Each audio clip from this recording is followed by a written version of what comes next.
Hello students, आपका मेरे channel hi-fi education में आपका स्वागत है। आज हम सिंधु घाटी सभ्यता से जो मेरी थर्ड वीडियो है उस पे हम आज बात करते हैं। ये मोस्ट इंपॉर्टेंट है, लेकिन इससे पहले अगर जो मेरी दो वीडियोस हैं आपने नहीं देखी हैं तो प्लीज एक बार जरूर देख लीजिए, क्योंकि उसमें सारी बेसिक जानकारी दी गई है। अगर उन दोनों वीडियोस को आपने अच्छे से देखा होगा तो इसमें आपको कोई डिफिकल्टी नहीं आने वाली। हालांकि सभी ऑब्जेक्टिव टाइप क्वेश्चंस यहीं से ही बनेंगे, लेकिन उसको अगर आप देख लोगे तो आपकी जो भी बेसिक जानकारी होगी या जो भी क्वेश्चन छूटते हैं वो कोई भी नहीं छूटेगा, अगर आपने वो दोनों वीडियोस देख ली होंगी तो। चलिए, तो अब हम बात करते हैं इस थर्ड वीडियो के बारे में। बच्चों, यहाँ पे ना मैंने लिखा हुआ है मुख्य बिंदु, तो यहाँ पे जो लाइटिंग पड़ रही है जिसकी वजह से आपको दिख नहीं रहा होगा, मुख्य बिंदु है जो मैंने यहाँ पे भी मेंशन किया है। जैसे हम ये 10 पॉइंट्स जैसे कि हम क्लियर करेंगे तो यही बिल्कुल सेम है। प्रमुख स्थल, नदी, खोजकर्ता, मुख्य बिंदु, वही बिल्कुल सेम है। प्रमुख स्थल, नदी, खोजकर्ता और मुख्य बिंदु। लाइटिंग पड़ रही है तो इसलिए आपको नहीं दिख रहा होगा। तो चलिए हम बात करते हैं सबसे पहले इसके प्रमुख स्थल के बारे में।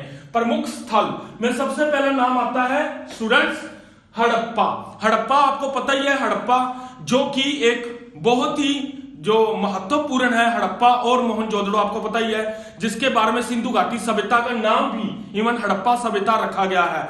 यह हड़प्पा सभ्यता जो है मतलब ये पाकिस्तान के मिंटगुमरी जिले से प्राप्त हुई है वर्तमान में। ठीक है, इसको जैसे कि हड़प्पा को सिंधु घाटी सभ्यता की राजधानी भी माना जाता है। तो ये वर्तमान में पाकिस्तान के मिंटगुमरी जिले से हमें प्राप्त हुई है। और नदी, अगर ये किस नदी के किनारे है तो ये है रावी नदी के किनारे। और इसकी इसके खोजकर्ता कौन है तो वो है दयाराम साहनी, जिन्होंने 1921 मतलब 1921 ईस्वी में इसकी खोज की थी। तो ये जो है मोस्ट इंपोर्टेंट जो आपको याद रखना ही है। इसके बाद इसके आते हैं जो मुख्य बिंदु, जिससे कि सबसे ज्यादा क्वेश्चन बनेंगे। यहां से हमें क्या प्राप्त हुआ है तो हड़प्पा से हमें जो प्राप्त हुआ है, यहां से हमें अन्न भंडार मतलब कि विशाल अन्नागार, जिसके बारे में हम पहले वीडियो में पढ़ चुके हैं। विशाल अन्नागार जो कि मतलब स्टोर करके रखा जाता था कोई मुसीबत के समय पे भी, या कैसे भी कह लो कि मतलब कि यहाँ पे सारे अन्न के भंडार रखे थे। मतलब कि अन्न का जितना भी स्टोर होता था तो यहाँ पे किया जाता था विशाल अन्नागार में, जो सामूहिक होता था। इसके बाद है कांस्य दर्पण। तो आपको मैंने ये भी बताया कि ये कांस्य युगीन सभ्यता थी, मतलब कि पहले खोज हुई थी वैसे तांबा और टीन को मिला के कांसा बना था। तो यहाँ पे कांस्य दर्पण के अवशेष मिले हैं। R37 एक कब्रिस्तान प्राप्त हुआ है। तो यहाँ पे कब्रिस्तान से जैसे कि हड़प्पा एक ऐसी मतलब कि जो पाकिस्तान के मिंटगुमरी जिले से हमें प्राप्त हुई है। हड़प्पा में मतलब कब्रिस्तान है तो मतलब दफनाने का कार्य हड़प्पा में होता था और जलाने का मोहनजोदड़ो में था। आपने याद रखना है, जहां पे दफनाने का होता था वो हड़प्पा में था। तो यहां से हमें एक श्रमिक आवास, तो यहां से हमें श्रमिक आवास के भी अवशेष प्राप्त हुए हैं। तो ये तो है हड़प्पा की बात। अब हम बात करते हैं मोहनजोदड़ो। मोहनजोदड़ो ये हमें पाकिस्तान के लड़काना जिले से प्राप्त हुआ है।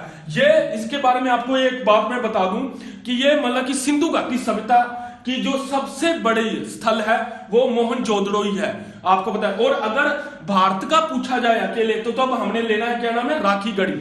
अगर सिंधु घाटी ओवरऑल पूछा जाए तो अपने मोहनजोदड़ो, तो जो कि हमें पाकिस्तान के लड़काना जिले से। ये कौन सी नदी के किनारे प्राप्त हुआ है? सिंधु नदी के दाएं तट से। याद रखना है, सिंधु नदी के दाएं तट से। ये इसकी खोज किसने की है? राखल दास बैनर्जी, जिसने 1922 मतलब 1922 ईस्वी में राखल दास बैनर्जी ने किया। तो ये दोनों बहुत मोस्ट इंपोर्टेंट है जो अक्सर क्वेश्चंस में पूछे जाते हैं। तो इनका समय और इनका नाम दोनों याद आपने रखने हैं। यहां से हमें क्या प्राप्त हुआ? विशाल स्नानागार। इसके बारे में मैं पहले वीडियो में बता चुका हूं। विशाल स्नानागार जहां पे सामूहिक तौर पे जैसे कि लोग नहाते थे, साथ में जैसे कि वो अपने चेंजिंग रूम थे वहां पे कपड़े बदलते थे, तो वे विशाल स्नानागार। इसके अलावा यहां से कांस्य मूर्ति मतलब कि कांस्य की जो मूर्ति थी, मतलब कि जो नंगन मूर्ति थी वहां से प्राप्त हुई थी। पुरोहित की मूर्ति, वहां से हमें एक पुरोहित की मूर्ति भी प्राप्त हुई है। जैसे कि उस टाइम पे माना जाता था कि राजतंत्रात्मक शक्ति पुरोहितों के हाथ में था। वहां से हमें एक महाविद्यालय प्राप्त हुआ है, महाविद्यालय के अवशेष प्राप्त हुए हैं। एक हमें श्रृंगी पशु की मुद्राएं, मतलब कि ये एक धार्मिक पशु था, जो वहां की जो मुद्राओं पे इनके पशु के चित्र अंकित थे। ठीक है, तो ये तो हमें हुए मोहनजोदड़ो से। इसके अलावा मैंने आपको एक बात बताई थी कि मतलब कि जलाने की प्रथा मोहनजोदड़ो में ही की जाती थी और दफनाने की हड़प्पा में। और हड़प्पा का आपको एक ये भी बात बता दूं कि ये जो मतलब कि पहला खोजा गया, जो कि मैंने पहले बताया था, सबसे पहला खोजा गया जो स्थल था वो हड़प्पा था, तो इसलिए जो इसका नाम इसलिए हड़प्पा सभ्यता भी रखा गया था। तो ये भी आपने एक बात याद रख लेंगे हड़प्पा के बारे में। अब हम बात करते हैं लोथल। लोथल से काफी क्वेश्चन बनते हैं। ये अहमदाबाद गुजरात से प्राप्त हुआ है और इसकी नदी कौन सी नदी के तट पे? भोगवा नदी के तट पे। और इसकी खोज किसने की है? रंगनाथ राव ने 1957। बस स्टूडेंट्स, हर किसी के मतलब कि टाइम का याद रखना जरूरी नहीं है, आप ये बस दो याद रख लो क्योंकि जो कि मोस्ट इंपोर्टेंट है, जिसके बारे में अक्सर पूछा जाता है। तो इसके जो मुख्य बिंदु हैं वो है गोदीवाड़ा। गोदीवाड़ा को क्या मतलब कि पतन भी कहते हैं। जैसे अगर कि बंदरगाह क्या दिया जाए, गोदीवाड़ा क्या दिया जाए, पतन क्या दिया जाए, ये एक ही है इसका मतलब नाम। तो मतलब कि गोदीवाड़ा, बंदरगाह या पतन के अवशेष कहां से मिले हैं? तो वो लोथल से मिले हैं। इसके अलावा हमें चावल के अवशेष कहां से मिले हैं? वो भी लोथल से, अग्निकुंड के, हाथी दांत के, तो ये अवशेष हमें लोथल से मिले हैं। इसके अलावा 3 युगल समाधियां, जैसे कि मैंने बताया था कि दफनाने की प्रक्रिया हड़प्पा से, जलाने की मोहनजोदड़ो से। इसके अलावा 3 युगल समाधि, मतलब कि 3 जो कि 3 लोगों को एक साथ दफनाने का काम जैसे किया, 3 युगल समाधियां जहां से प्राप्त हुई हैं वो है मतलब कि लोथल से। तो ये आपने जूल याद रखनी है। इसके अलावा घोड़े की मृग मूर्ति, मतलब कि घोड़े की अस्थियां के जो थे अवशेष थे वो भी थे, क्या से मिले हैं? मतलब हमें घोड़े की मिट्टी की जो बनी मूर्तियां, जो भी कह लो आपको, मिट्टी की मूर्तियां तो ये भी हमें लोथल से ही मिले हैं। तो ये आपने याद रखना है। इसके अलावा आपने ये याद रखना है लोथल के बारे में कि चिड़िया अपने चोंच में मतलब कि मछली को दबाए हुए या पेड़ के नीचे खड़ी लोमड़ी के अवशेष, मतलब कि चित्रांकन कहां से प्राप्त हुए हैं? तो वो भी हमें लोथल से प्राप्त हुए हैं। तो ये भी हमें याद रख लेना है। इसके अलावा हम बात करते हैं कालीबंगा की। कालीबंगा ये हमें हनुमानगढ़ राजस्थान से हमें प्राप्त हुए हैं। तो ये कौन सी नदी के किनारे? घग्गर नदी के किनारे। इसके खोजकर्ता कौन है? अमलानंद घोष। और ये मतलब इससे हमें मुख्य बिंदु से जो हमें इसके क्या अवशेष प्राप्त हुए, तो वो हमें जोते हुए खेत का साक्ष्य, मतलब जोते हुए हल के जो साक्ष्य थे, जोते हुए खेत जो हल जोता जाता तो उसके खेत के साक्ष्य हमें यहीं से कालीबंगा से प्राप्त हुआ है। इसके अलावा अग्नि के हवन कुंड के यहां से भी लोथल से भी मिले हैं और यहां से कालीबंगा से भी हमें मिले हैं। इसके अलावा हमें चूड़ियां, जैसे कि मैंने आपको पहले बताया, कालीबंगा काले रंग की चूड़ियां हमें कहां से प्राप्त हुई हैं? मतलब कालीबंगा से। इसके अलावा भूकंप के साक्ष्य, मतलब कि भूकंप के जो साक्ष्य जो भूकंप से आया था तो उसके हमें साक्ष्य कहां से मिले हैं? वो हमें मिले हैं कालीबंगा से। तो ये इसके मुख्य बिंदु आपने याद रखने हैं। इसके अलावा राखी गढ़ी ये हमें हिसार हरियाणा में, ये आपने जानना हिसार हरियाणा में है। और ये किस नदी के किनारे है? ये भी घग्गर नदी के, कालीबंगा की तरह ये भी घग्गर नदी के किनारे है। तो इसकी खोज किसने की थी? सूरज भान। यह भारत में स्थित सबसे बड़ा स्थल, जैसे कि मैंने आपको पहले बताया कि सिंधु घाटी का ओवरऑल पूछा जाए तो वो मोहनजोदड़ो, और भारत में जो मतलब कि सिंधु घाटी सभ्यता का जो सबसे बड़ा स्थल प्राप्त हुआ है तो वो राखी गढ़ी। वो कहां? भारत में स्थित सबसे बड़ा स्थल राखी गढ़ी। यहां से ताम्र उपकरण, मतलब तांबे के उपकरण भी प्राप्त हुए हैं राखी गढ़ी से। इसके अलावा हम बात करते हैं, और उसके बाद हम बात करते हैं चुनहुदड़ो ये पाकिस्तान के सिंध प्रदेश में है, क्योंकि पाकिस्तान के सिंध प्रदेश से काफी मतलब हमें प्राप्त हुए, जिसमें कि आपको पता ही है कि हमें पाकिस्तान से हड़प्पा, मोहनजोदड़ो, चुनहुदड़ो जो कि सिंधु घाटी सभ्यता के सबसे महत्वपूर्ण स्थल रहे हैं, तो उनमें से हमें चुनहुदड़ो भी जो पाकिस्तान के सिंध प्रदेश से प्राप्त हुआ है और ये सिंधु नदी से हमें किनारे हमें प्राप्त हुआ है। तो इसकी खोजकर्ता कौन थे? अर्नेस्ट मैके एवं मजूमदार थे। तो यहां से हमें क्या प्राप्त हुआ है? इनकी जो मुख्य बिंदु में मनके बनाने का कारखाना, मनके बनाने के कारखाने के अवशेष हमें कहां से मिले हैं? चुनहुदड़ो से। इसके अलावा यहां से जो मतलब कि औरतें अपने श्रृंगार श्रृंगार के लिए जो प्रयोग करती थी, मतलब अपने श्रृंगार के लिए, उसमें हमें अवशेष मिले। कंगा मिला है, लिपस्टिक मिली है, काजल, पाउडर आदि ये खुदाई से उस टाइम में हमें प्राप्त हुए हैं। तो जो मतलब औरतें अपने श्रृंगार के लिए करती थी, ये तो हो गई। इसको एक बार हम रिकॉल कर लेते हैं। हड़प्पा रावी नदी के किनारे था, जो पाकिस्तान के मिंट गुमरी जिले में है। दयाराम साहनी ने 1921 में इनकी खोज की थी। अन्न के भंडार मिले हैं, कांस्य दर्पण मिले हैं, कब्रिस्तान मिला है, श्रमिक आवास मिला है। इसके अलावा मोहनजोदड़ो जो कि पाकिस्तान के लड़काना जिले में है, सिंधु नदी के किनारे है। राखलदास बैनर्जी ने 1922 में इनकी खोज की थी। विशाल स्नानागार जहां पे सब लोग मतलब एक साथ नहाते थे। कांस्य मूर्ति जो नगर मूर्ति इनको प्राप्त हुई। पुरोहितों की मूर्ति उस टाइम माना जाता था कि मतलब यहाँ पे प्रजाता सॉरी राजतंत्र पुरोहितों के हाथ में था। महाविद्यालय मिला है। इसके अलावा एक श्रृंगी पशु की मुद्रा जो कि धार्मिक पशु था। इसके अलावा हमें लोथल अहमदाबाद जैसे कि उसमें भोगवा नदी के किनारे रंगनाथ राव ने इनकी खोज की थी 1957 में। गोदीबाड़ा पतन बंदर का कुछ भी कह लो इसका नाम, जो भी इसके चावल के विशेष अग्निगुण हाथी और 3 युगल समाधियां, घोड़े की मृग मूर्ति। इसके अलावा मैंने आपको बताया ही है कि जो चिड़िया जो चोंच में दबाए मछली को, और उसके अलावा जो पेड़ के नीचे खड़ी लोमड़ी के इस चित्रांकन मिले हैं। कालीबंगा हनुमानगढ़ राजस्थान में घग्गर नदी के किनारे अमलानंद घोष ने इनकी खोज की थी। जोते हुए खेत का साक्ष्य, अग्नि के हवन कुंड, चूड़ियां, भूकंप के साक्ष्य। इसके अलावा राखीगढ़ हिसार हरियाणा से प्राप्त हुआ है। घग्गर नदी के किनारे सूरज भान ने खोज की है। भारत में स्थित सबसे बड़ा स्थल है मोहनजोदड़ो। ओवरऑल हो गया, और ये मतलब भारत में स्थित में सबसे बड़ा स्थल है। ताम्र उपकरण मिले हैं। चुनहोदड़ो जो पाकिस्तान सिंध प्रदेश से मिला है, सिंधु नदी के किनारे है। एनेस्ट मैकेमजुमदार ने इनकी खोज की है। मणके बनाने का कारखाना, कंगा, लिपस्टिक, काजल, पाउडर आदि यहां से हमें प्राप्त हुए हैं। अब हम बात करते हैं इधर जो कि 7वां बनावली। ठीक है, बनावली ये भी हिसार हरियाणा में है, राखीगढ़ी की तरह हिसार हरियाणा में। यह सरस्वती नदी के किनारे है। यह सरस्वती नदी के किनारे है, और इसके जो मुख्य बिंदु है वो है मिट्टी के हल। यहाँ पे याद रखना है आपने, यहाँ पे हमें मिला था जोते हुए हल के, मतलब कि जोते हुए हल के, जैसे कि हम जोते तो ऐसे जोते हुए हल के साक्ष्य जैसे कि मिले थे। लेकिन यहाँ पे मिट्टी के हल के, जैसे कि मिट्टी के हल का खिलौने के लिए, जैसे कि अगर मिट्टी को ज्यादा पका दिया जाता था जैसे, तो उसमें टेराकोटा जिसको क्या कहते हैं, गर्म होकर वो टेराकोटा बन जाता।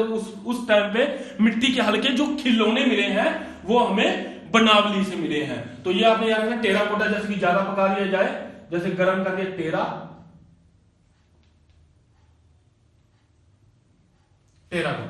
ठीक है, उसके बाद हम बात करते हैं रोपड़ रूपनगर पंजाब से मतलब प्राप्त हुआ है। ये सतलुज नदी के किनारे, पंजाब से जितने भी प्राप्त हुए हैं वो सतलुज नदी के किनारे हमें प्राप्त हुए हैं। इसके खोज करता है यज्ञदत्त शर्मा। क्या नाम है? यज्ञदत्त शर्मा। यहां से हमें तांबे की कुल्हाड़ी, जो मुख्य बिंदु इसका रहा है वो तांबे की कुल्हाड़ी प्राप्त हुई है। इसके बाद हम बात करते हैं रंगपुर अहमदाबाद। इसके जो कौन सी नदी के किनारे है? भादर नदी के किनारे। और इसके खोजकर्ता कौन है? SR राव। यहां से हमें धान की भूसी, ज्वार, बाजरा, इसके अलावा जैसे कि हमें चावल, जो कि हमारे उस टाइम के गेहूं, चावल, जो भी थे, तो यहां से हमें धान की भूसी, ज्वार, बाजरा और चावल के भी अवशेष मिले हैं। तो ये आप याद रख सकते हैं। लोथल के अलावा जैसे कि हमें रंगपुर से भी चावल के अवशेष मिले हैं, जो कि अहमदाबाद में है। इसके अलावा एक धोलीवारा था कि जो कि मोस्ट इंपोर्टेंट था, इसलिए मैं आपको कहता हूं कि आप मेरी वो दोनों वीडियोस भी देखिए, उसमें भी आपको पता लगेगा कि धोलीवारा जो भी गुजरात के कच्छ क्षेत्र में था, ये भी गुजरात से ही है, ये भी, और इधर लोथल भी गुजरात, अहमदाबाद। तो ये आपने याद रखने हैं। वो भी धोलीवारा में सुव्यवस्थित नगर था, मतलब कि नालियों की व्यवस्था, जैसे निकासी प्रबंध बहुत अच्छा था धोलीवारा। तो इससे आप याद रख लें। इसके बाद हम बात करते हैं सुरकोटदा। ये भी गुजरात के कच्छ क्षेत्र में है, सरस्वती नदी के किनारे है। इसके मुख्य बिंदु क्या है? कलश शवधान, मतलब कि जो कलश में जो कि शव होते थे, जैसे हम लेके जाते हैं ना तारने के लिए, तो कलश के शवधान के अवशेष मिले हैं। घोड़े की हड्डी, जैसे कि इनको घोड़े के बारे में मैं ये तो नहीं कहता कि पूर्ण रूप से जानकारी थी, लेकिन घोड़े की हड्डियों के अवशेष मिले हैं।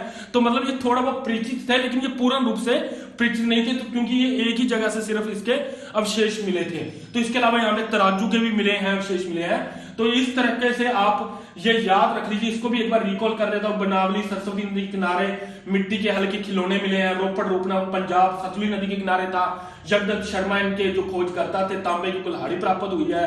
रंगपुर अहमदाबाद जो कि गुजरात में है, बहादुर नदी के किनारे थे, ऐसा राव ने इनकी खोज की है। और धान की भूसी, ज्वार, बाजरा, चावल, जो भी आप याद रख सकते हैं। इसके अलावा सुरकोटला, ये भी गुजरात के कच्छ क्षेत्र से है, सरस्वती नदी के किनारे प्राप्त हुआ है। कलश, शवधान जैसे घोड़े की हड्डी के अवशेष, ये आपने जरूर याद रखना, घोड़े की हड्डी के। और इसके अलावा तराजू। तो ये तो थे हमें मतलब कि कौन कौन से स्थल और कौन कौन सी नदी किनारे उसके जो मुख्य बिंदु थे। अब हम बात करते हैं इसके पतन के।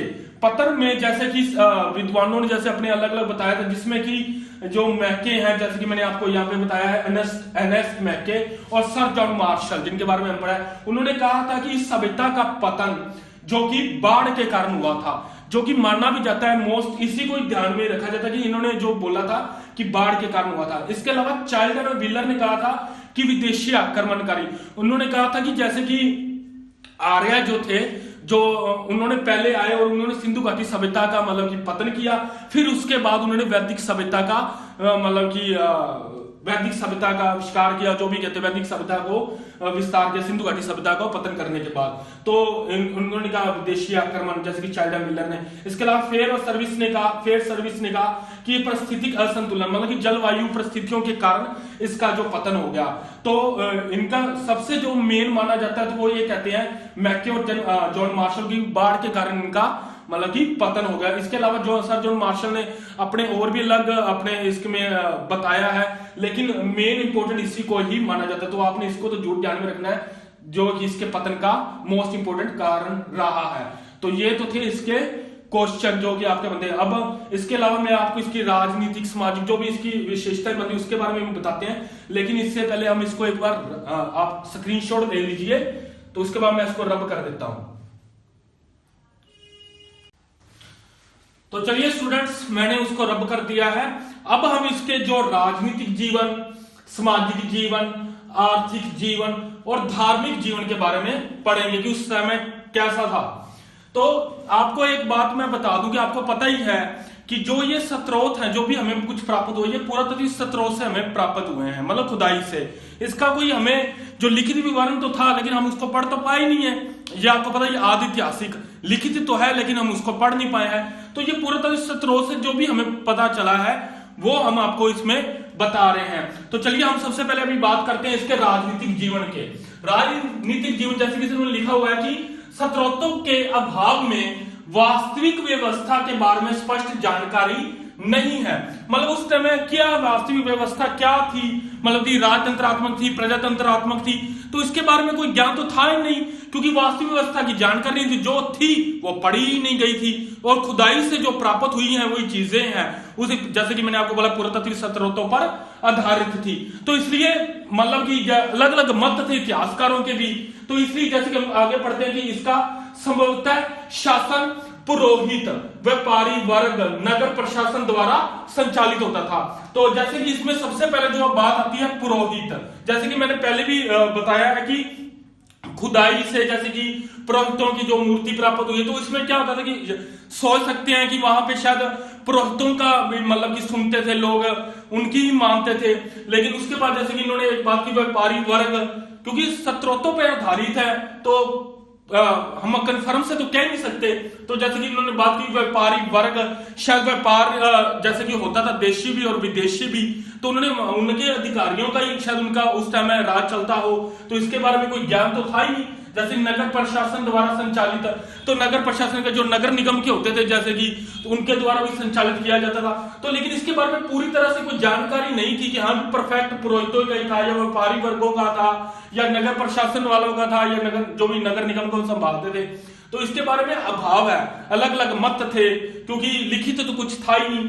सेकंड, जैसे कि इन्होंने बात की है पिगट ने बोला है कि मोहनजोदड़ो एवं हड़प्पा को सभ्यता की जुड़वा राजधानी कहा है, क्यों इसने ये कहा है? क्योंकि आपको पता ही है हड़प्पा जो सबसे पहला स्थल खोजा गया था, इसका नाम भी हड़प्पा सभ्यता, सिंधु घाटी सभ्यता का नाम जो एक दिया गया है हड़प्पा सभ्यता भी दिया गया है। इसके अलावा जो मोहनजोदड़ो था ये मतलब कि सबसे बड़ा सिंधु घाटी सभ्यता का सबसे बड़ा स्थल था, ये भी आपको पता है। तो इसलिए जो इनकी विशेषताएं थी इसके कारण इसको मतलब इन दोनों को सिंधु घाटी सभ्यता की जुड़वा राजधानी कहा गया है।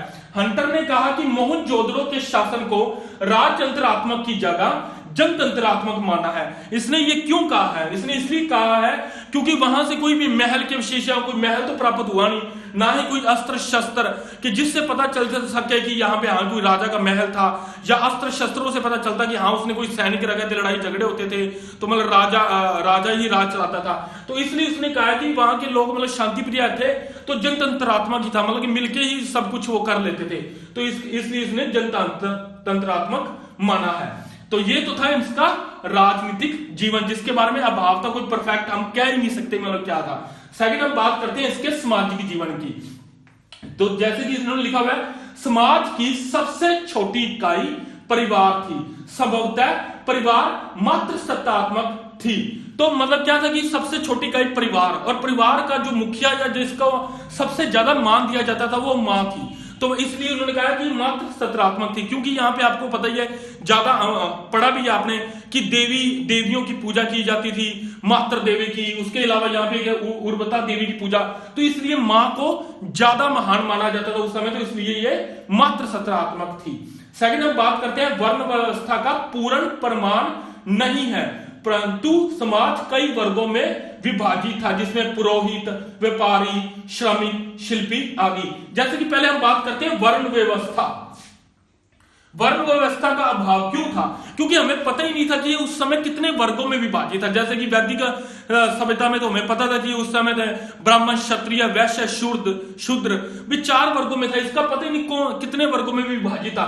तो इसलिए तो ये बोला गया कि कई वर्गों में विभाजित था। पुरोहित थे जिसमें व्यापारी भी, श्रमिक भी, शिल्पी भी, जो कि मतलब शिल्पकार थे, बनाते थे, तो इसलिए कई वर्गों में विभाजित था। इसके बारे में भी कोई प्रॉपर ज्ञात नहीं था, तो इसलिए क्योंकि आपको बताया गया पुरातात्विक स्रोतों पर आधारित थे, खुदाई से ही हमें जो ज्ञान, जो भी चीजें प्राप्त हुई हैं उसी के आधार पर ये बताया गया है।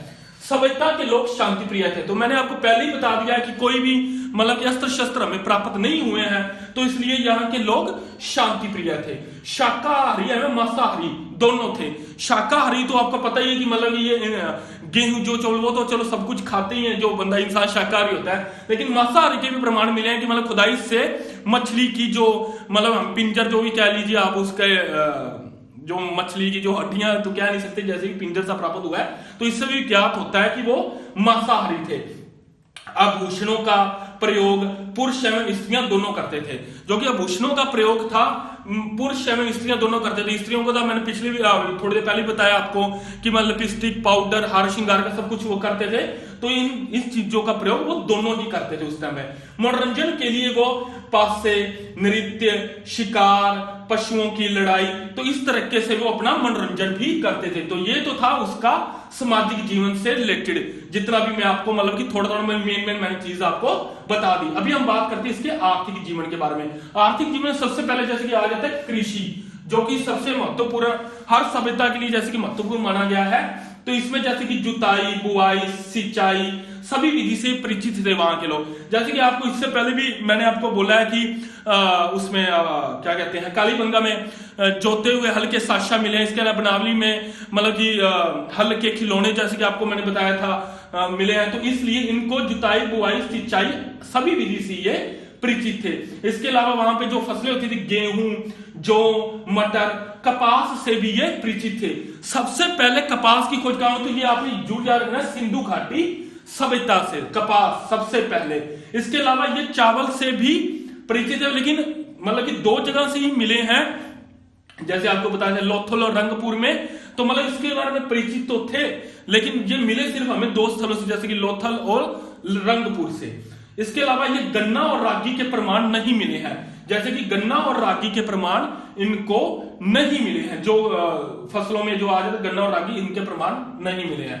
इसके अलावा पशुपालन, तो ये पशुपालन भी इनके लिए एक महत्वपूर्ण था आर्थिक जीवन में, जैसे कि प्रिय पशु था इनका कुब्बड़ वाला सांड, प्रिय पशु कुब्बड़ वाला सांड। इसके अलावा गाय, घोड़ा आदि से भी ये परिचित है। घोड़े के बारे में मैंने आपको बताया भी है, सुरकोटदा में मतलब कि घोड़े की अस्थि के अवशेष मिले, लेकिन पूर्ण रूप से तो नहीं थे, लेकिन इसके बारे में ये जानकारी थी इनको। उद्योगों में अभी हम बात करते हैं, जैसे कि ये सूती वस्त्र, बर्तन, शिल्प आदि से भी ये परिचित है। सूती वस्त्रों से मतलब कि सब, क्योंकि कपास था तो सूती वस्त्रों से भी ये पूरी तरह से परिचित है। व्यापार इनका देशी और विदेशी दोनों तरह से होता था, जैसे कि इनका व्यापार पश्चिम एशिया, मध्य एशिया, ईरान, अफगानिस्तान, इसके अलावा जो मैंने बिल्कुल शॉर्ट फॉर्म में लिखा है मेसोपोटामिया और मिस्र में भी इनका व्यापार होता था। निर्यात ये क्या करते थे, जैसे कि कपास था तो ये निर्यात सूती वस्त्र, हाथी दांत, लकड़ी आदि का ये निर्यात करते थे। इसके अलावा जो मंगवाते क्या थे, मतलब आयात क्या करते थे, ये चांदी कहां से मंगवाते थे, ईरान और अफगानिस्तान से। इसके अलावा टीन ये अफगानिस्तान से, तांबा, खेतड़ी जो राजस्थान में, जो मैंने मेंशन किया साथ में, राजस्थान से तांबा, खेतड़ी राजस्थान से। इसके अलावा लाजवर्ग मेसोपोटामिया से ये आयात करते थे। अभी हम, ये तो था इसका आर्थिक जीवन।